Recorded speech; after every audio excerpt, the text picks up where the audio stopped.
சிவபெருமான் ஒருமுறை பிச்சைக்காரனை போல் தன்னை உருமாற்றிக் கொண்டு காசி நகரில் உள்ள வீதிகளில் ஒவ்வொரு வீடாக சென்று கையேந்தி உணவு கிடைக்குமா என கேட்கிறார். காலையிலிருந்து மாலை வரைக்கும் யாசகம் கேட்டும் ஒருபடி உணவு கூட யாரும் சிவபெருமானுக்கு தரவில்லை.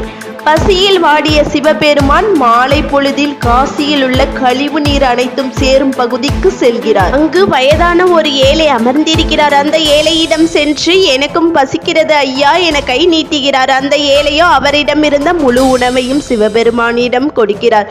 இதை கண்ட சிவபெருமான், ஒரு நாள் முழுவதும் நான் கையேந்தினேன், அவரும் எனக்கு உணவு அளிக்கவில்லை. ஆனால் நீங்கள் அளித்து விட்டீர்கள். நான் யார் என்று நீங்கள் அறிவீர்களா? நான் கூறவா? நீங்கள் யார், அதை நான் சொல்லவா?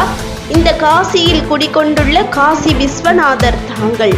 உள்ள எவருமே என்னை ஒரு நபராக கூட மதிக்க மாட்டார்கள். ஆனால் என்னை தேடி தாங்களே வந்துள்ளீர்கள். இதைவிட எனக்கு என்ன வேண்டும்?